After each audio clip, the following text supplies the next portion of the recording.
Chad Moyer with you here on the Rural Radio Network. It is time for our Fridays in the Field segment. It's brought to you by FNBO, the Great Big Small Bank. And we trekked out of Nebraska into Iowa for this week's Fridays in the Field, and we're visiting with Galen Smith. He is from in Shelby County, just outside of Portsmouth, Iowa. Galen, thanks for visiting with us here today. First of all, before we talk about the season so far, tell me a little bit about your operation here. Would imagine multi-generational. Tell me a little bit about the history here. Yes, this here where I live is a 200-acre farm, which belonged to my wife's folks, and it was a century farm in 1982. So we've been here for a while. Yeah, no doubt. And of course, who's multi-generations involved in the farm now, right? Yes. My son, he's farming and with me, and so we work together at it. So. All right. Well, the reason I picked you for a Fridays in the Field segment is we actually met earlier this year. The KTIC brought a spring break out to you in your operation. That was on May 28th. And I happened to notice that you didn't have a whole lot of planting done at that point. I think on that date, you maybe had one field planted. Tell me about the spring. Apparently it was a difficult spring, huh? Yeah, it was. We had, it was dry early, and we were trying to get a lot of things done before we started planting, and then all at once it started raining, and then it didn't want to stop raining. So got us a little late planting, but we got started there late in May planting corn, and then got the beans done the first half of June. So anyway, the crop's looking pretty good now. So yeah, we'll talk about that in a moment. But like I say, right at Memorial Day, there one field planted. Once things got fit, how long did it take you to finish planting corn and beans? Didn't take that long, about 2 to 3 weeks. And everything was in. So Yep. What has happened since then now? Obviously a very late start for the corn and soybeans. Have they made up some time? What's the condition here as we get into the month of August? Well, they're coming along good. We've had quite a few heat units here lately, so they're coming along good. Our soybeans are just starting to get pods on them, so. All right, now how about the corn? Has everything pollinated? Are we starting to fill out that ear now? It just, I'm not sure of how much you can tell on the ears yet. Is it just tasseled last week? So. Okay, so we're just getting through pollination now, huh? Right. Yep. All right. How about the conditions? Have you had to deal with any bugs or diseases or anything like that with this late season, late planted corn and beans? No, we haven't. There isn't much out there in the cornfields.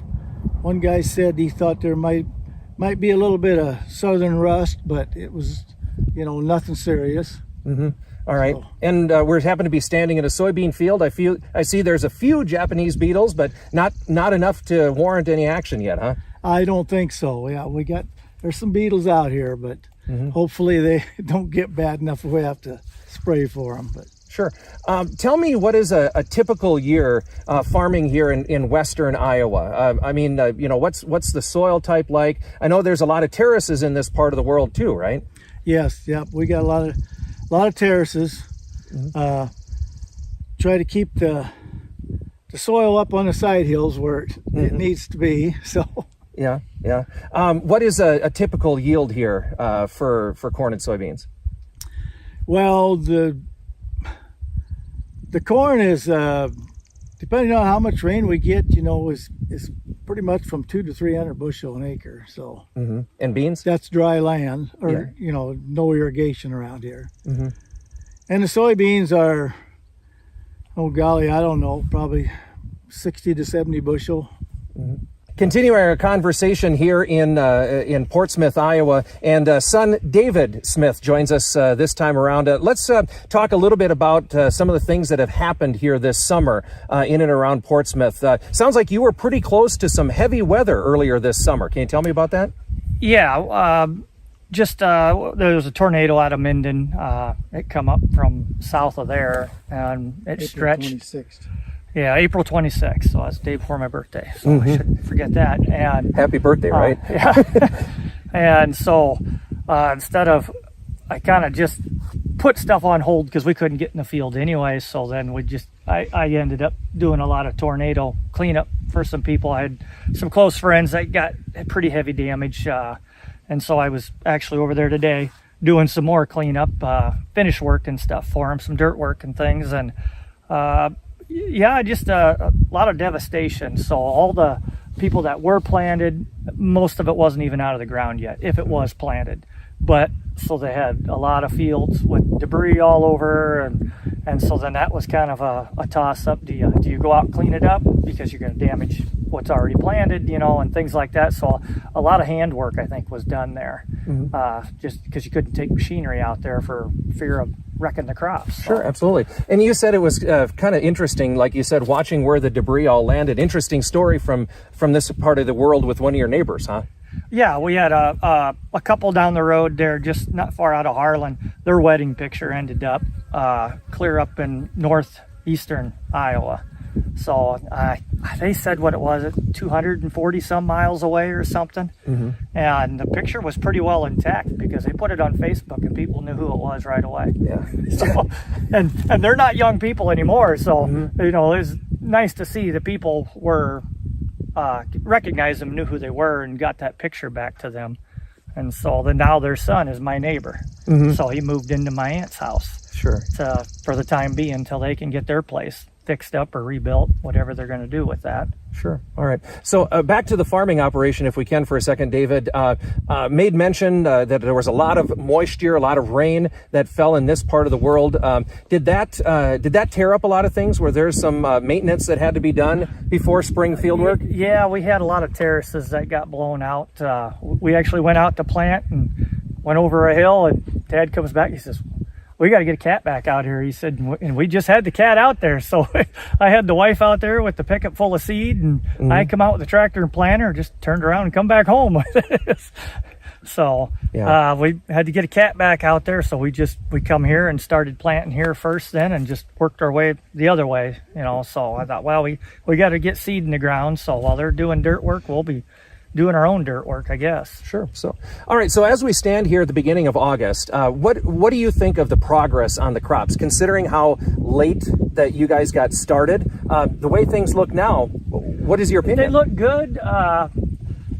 I'm no professional, so it's probably too early to tell how good the yields are going to actually be, but they look decent. I think they've made up some ground. They seem to have caught up somewhat, and the corn stands looking pretty decent, so I really can't have any complaints for as late as it was. I mean, it kind of is what, you got to deal with what you're dealt with, so sure, that's just how it works. Yeah.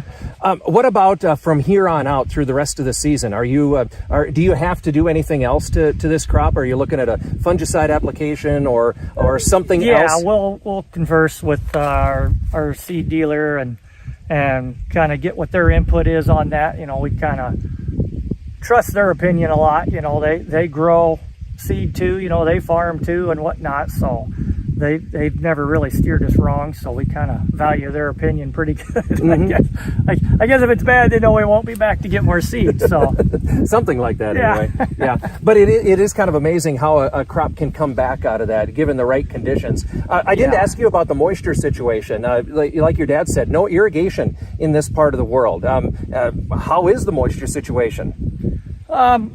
Well, we should be pretty good. I mean, we've gotten plenty of rain, and it was pretty timely because just as soon as it dried up, it rained again, so which made it hard to plant. So yeah, but probably need a couple of rains yet to finish off the crop. Yeah, we can't remain dry. I mean, that would hurt us pretty bad. So we'll still need moisture, and I would think it would get it, but you never know. Yeah. It's that Mother Nature's pretty hard to read sometimes. No doubt about that. It's kind of like the markets. Yeah, exactly. Well, that's a whole different subject, right? Yeah. David, thanks for visiting with us. Again, thanks to David and Galen Smith from Portsmouth, Iowa, here in Shelby County. Our guests on this week's Fridays in the Field segment, it's brought to you by FNBO, the Great Big Small Bank. Here on the Rural Radio Network, Chad Moyer reporting.